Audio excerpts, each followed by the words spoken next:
अब इसमें क्या है एक चीज़ कि हम ऑप्शनल सब्जेक्ट्स को ऐसे लेते हैं कि अगर किसी ने मेरी सर्कल में ऑप्शनल सब्जेक्ट सेलेक्ट किया है तो मैंने भी वही करना है, मेरा एप्टीट्यूड हो या ना हो। दूसरा हम जाते हैं स्कोरिंग ट्रेंड्स की तरफ। अब स्कोरिंग ट्रेंड्स में वो स्टूडेंट्स जो है वो 70s तक 80s तक भी मार्क्स लेते हैं।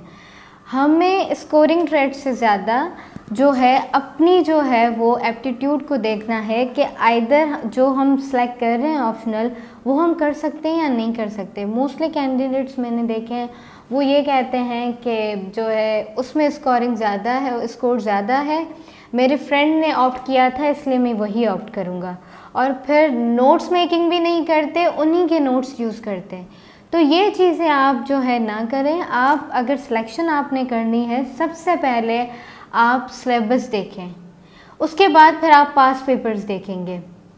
इन चीज़ों को देख के फिर आपने एग्जामिनर रिपोर्ट देखनी है जो आपकी एफपीएससी जो है अपलोड करती है, जिसमें वो आपको बताती है कि कैंडिडेट्स कौन से ऐसी प्रॉब्लम्स हैं, कौन से ऐसे इश्यूज़ हैं जो अपने आंसर शीट में करते हैं। इन चीज़ों को आपने देख के फिर अपना इंटरेस्ट देखना है कि आप वो जो है कर सकेंगे। जब तक आपका इंटरेस्ट नहीं होगा ऑब्वियसली आप ऑप्शनल सब्जेक्ट नहीं कर सकेंगे।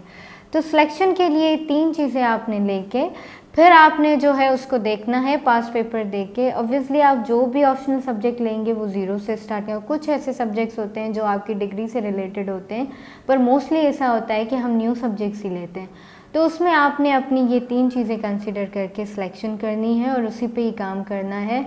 और वहाँ आपने मोस्टली जो है पाकिस्तान रिलेटेड कंटेंट यूज़ करना है, आपने टर्मिनोलॉजीज़ यूज़ करनी है जो मैंने पहले ही मेंशन किया था। यस, अब जो स्टडी प्लान है मोस्टली आपने देखा होगा कि पहले भी कहते थे, अब भी कुछ एस्पायरेंट्स कहते हैं कि हम जो है वो 15 घंटे पढ़ते थे, 16 घंटे पढ़ते थे या 10 घंटे पढ़ते थे और डेली पढ़ते थे। मेरा थोड़ा ओपिनियन इससे डिफरेंट है। अगर आप 10 घंटे स्टडी टेबल पे बैठे हैं और आपकी लर्निंग कुछ भी नहीं हुई, आपकी अंडरस्टैंडिंग कुछ भी नहीं हुई, आपके दिमाग में दूसरी चीज़ें चल रही हैं, आपको कोई चीज़ डिस्टर्ब कर रही है, तो ये आपकी स्टडी नहीं है, ना आपकी प्रिपरेशन है। आपने अगर फोकस्ड होके 4 घंटे 3 घंटे भी जो है फोकस्ड होके पढ़ा है, दैट्स इट। अब फॉर एग्जांपल कोई एस्पायरेंट्स ऐसे हैं जो उनका सेकंड अटेम्प्ट है या थर्ड अटेम्प्ट है, अब उसमें 12 घंटे या 15 घंटे पढ़ने की ज़रूरत ही नहीं है। वहाँ पे आपके रिवीजन फिर आपकी स्ट्रेटजीज चेंज होती हैं। तो ऐसे नहीं है, हो सकता है कुछ एस्पायरेंट्स ऐसे हैं जो 15 घंटे पढ़ के पास करते हैं, लेकिन कुछ ऐसे भी होते हैं जो अगर 6 घंटे कंसिस्टेंट और फोकस्ड पढ़ते हैं वो भी पास करते हैं। और मेरी जो स्टडी थी मेरी इतनी ये नहीं था कि टाइम टेबल कोई फिक्स्ड था।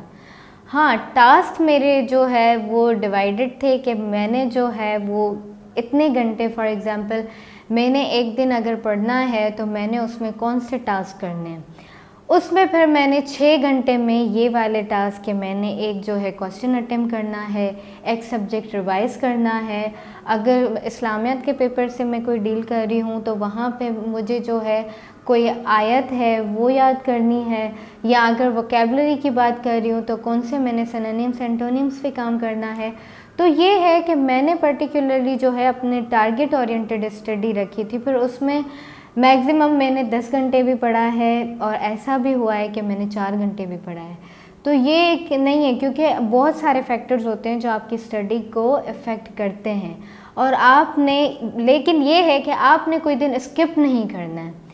आपने वीकेंड आप अपनी जो है वो उसके लिए ऑफ ले लें, बाकी आपने 6 डेज अ वीक जो भी पढ़ना है, 4 घंटे पढ़ना है, 6, वो हर एस्पायरेंट्स का डिफरेंट है और सबको अपनी जो है स्ट्रेंथ पता होती है कि वो अगर 2 घंटे पढ़ सकता है या 4 घंटे फोकस पढ़ सकता है। तो उस हिसाब से आप अपना शेड्यूल बनाएं, ना कि किसी के कहने पे या किसी ने 12 घंटे पढ़ा है और आप नहीं पढ़ रहे। अगर हो सकता है कि 2 कोई कैंडिडेट्स हैं, एक 12 घंटे में वो चीज़ कर रहा है, किसी का एप्टीट्यूड जो है वो ऐसा नहीं होता है, वो जो है चीज़ों को ज़्यादा जल्दी पिकअप कर लेता है, वो 4 घंटे में भी वही सेम चीज़ कर सकता है।